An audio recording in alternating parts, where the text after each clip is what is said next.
Hello student, मैं कामनी सिंह, मां कल्याण का पब्लिक स्कूल पेंडा रोड छत्तीसगढ़ की हिंदी शिक्षिका। बच्चों, आज हम पाठ 13 लालची भाई पढ़ेंगे। तो बच्चों चलिए आगे हम पाठ पढ़ते हैं। तो बच्चों, एक गांव में 3 भाई रहते थे, सोनू, मोनू और बंटी। तीनों भाई एक दुकान पर अनाज तौलने का काम करते थे। बच्चों, अनाज का अर्थ होता है अन्न।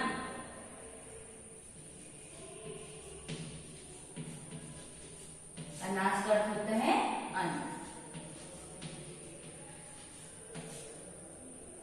तो तीनों भाई एक दुकान पर अनाज तौलने का काम करते थे। एक दिन तीनों भाई अपने घर पे विश्राम कर रहे थे। विश्राम का अर्थ होता है आराम कर रहे थे।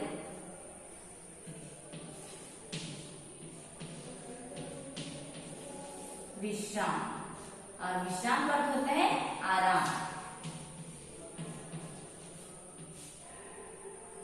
जब तीनों भाई अपने घर में आराम कर रहे थे तो उन्हें अचानक ही किसी के द्वारा दरवाजा खटखटाने की आवाज सुनाई देती। सोनू उठकर दरवाजा खोलने चला जाता है और दरवाजा खोलते ही उसे एक फकीर बाबा दिखते हैं। सोनू फकीर बाबा को प्रणाम करके कहता है कि बाबा जी आइए, आपका स्वागत है, हमारे घर के अंदर आइए। बाबा जी बहुत खुश हो जाते हैं और घर के अंदर आते हैं।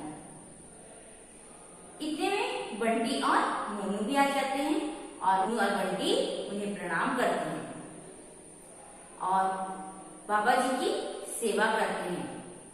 बाबा जी को खाने के लिए फल देते हैं और पीने के लिए जल देते हैं। बाबा जी उनकी सेवा सत्कार से बहुत ज्यादा खुश हो जाते हैं और जाते जाते कहते हैं कि बेटा, तुम तीनों भाई बहुत अच्छे हो, मैं तुम्हें कुछ आशीर्वाद देना चाहता हूँ। चलो मेरे साथ, मैं तुम्हें कुछ देना चाहता हूँ। और सोनू, मोनू और बंटी बाबा जी के साथ चले जाते हैं। चारों चलते चलते गांव से बहुत दूर चले जाते हैं और अचानक ही एक जगह बाबा जी रुक जाते हैं और बाबा जी कहते हैं कि सोनू, बताओ तुम्हें क्या चाहिए। सोनू कहता है कि बाबा जी, मैं खेती करना चाहता हूँ, इसलिए कृपया करके आप मुझे उपजाऊ जमीन दे दीजिए। बाबा जी अपनी झोली से कुछ फूल निकालते हैं और उसे धरती पर बिखेर देते हैं और देखते ही देखते वो जमीन एकदम उपजाऊ हो जाती है। बाबा जी कहते हैं कि सोनू, तुम यहीं ठहरो, यहाँ ठहरकर खेती करो। लेकिन सोनू के मन में लालच आ जाता है और सोनू कहता है कि बाबा जी, उपजाऊ जमीन के साथ साथ आप मुझे फसल भी दे देते तो आपकी बड़ी कृपा होती। बाबा जी समझ जाते हैं कि सोनू के मन में अब लालच आ गया है। फिर भी क्या करते हैं, अपनी झोली से कुछ मोती निकालते हैं और उस जमीन पर बिखेर देते हैं। अब वहां पर गेहूं की फसल लहराने लगती है। बाबा जी कहते हैं, सोनू, इस गेहूं की फसल को काटकर इसे बेचना और धन कमाना, तुम यहीं ठहर जाओ। फिर बाबा जी मोनू और बंटी को लेकर अपने साथ चले जाते हैं।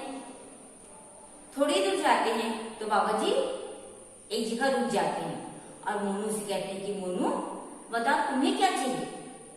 मोनू बड़े ही प्रसन्न होकर कहता है कि बाबा जी, मुझे गाय चाहिए, मैं पशुपालन का काम करना चाहता हूँ, इसलिए कृपया करके मुझे आप गायें दे दीजिए। बाबा जी अपनी झोली पे हाथ डालते हैं और उस झोली से मोती निकालते हैं और वो बिखेर देते हैं और देखते ही देखते वहां पर गायें ही गायें थी। बाबा जी कहते हैं कि मोनू, अब तुम यहीं पर ठहर जाओ और पशुपालन का काम करो, दूध बेचकर धन कमाओ। मोनू बाबा जी को प्रणाम करता है और जैसी आपकी आज्ञा बाबा जी कहकर वहीं पर रुक जाता है। अब बाबा जी और बंटी आगे चले जाते हैं। कुछ दूर बाद बाबा जी बंटी से भी वही प्रश्न पूछते हैं कि बंटी बताओ तुम्हें क्या चाहिए। बंटी कहता है कि बाबा जी मैं फूलों की खेती करना चाहता हूँ, इसलिए आप कृपया करके मुझे फूलों का बगीचा दे दीजिए। बाबा जी अपनी झोली में फिर से हाथ डालते हैं और वहां से मोती निकालते हैं। मोती को जमीन पर फिर बिखेर देते हैं और वहां पर एकदम हरियाली छा जाती है। बाबा जी कहते हैं कि एक सप्ताह के बाद इसमें फूल लग जाएंगे, उन फूलों को तोड़कर बेचना और पैसे कमाना। अब तुम यहीं पर रुक जाओ। ये कहकर बाबा जी वहां से चले जाते हैं। तीनों भाई शाम को अपने घर जाते हैं और तीनों भाई आपस में बात करते हैं। तीनों भाइयों के मन में अब लालच आ गया था और तीनों भाई सोचते हैं कि बाबा की जो झोली है वो चमत्कारी झोली है, क्यों ना हम उस चमत्कारी झोली को ही हम ले लेते हैं ताकि हमें काम न करना पड़े।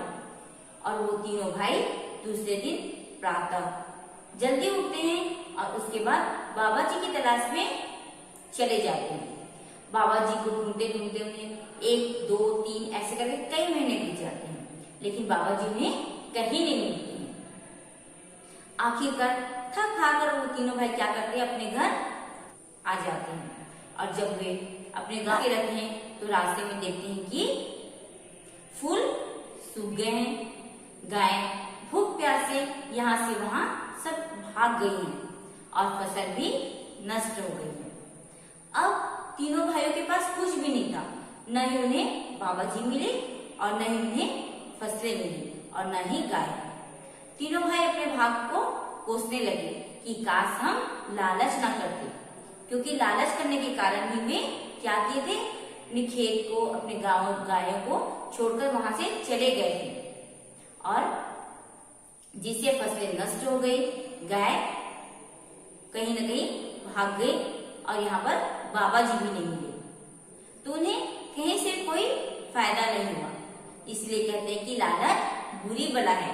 कहीं वे लालच नहीं करते और अपने खेतों की वो रखवाली करते, फसल को काट के दुकान में बेचते और पैसा कमाते हैं। उसी प्रकार से मोनू दूध बेचता और उससे पैसा कमा सकता था और बंटी भी फूलों को बेचकर वो पैसा अर्जित कर सकता था।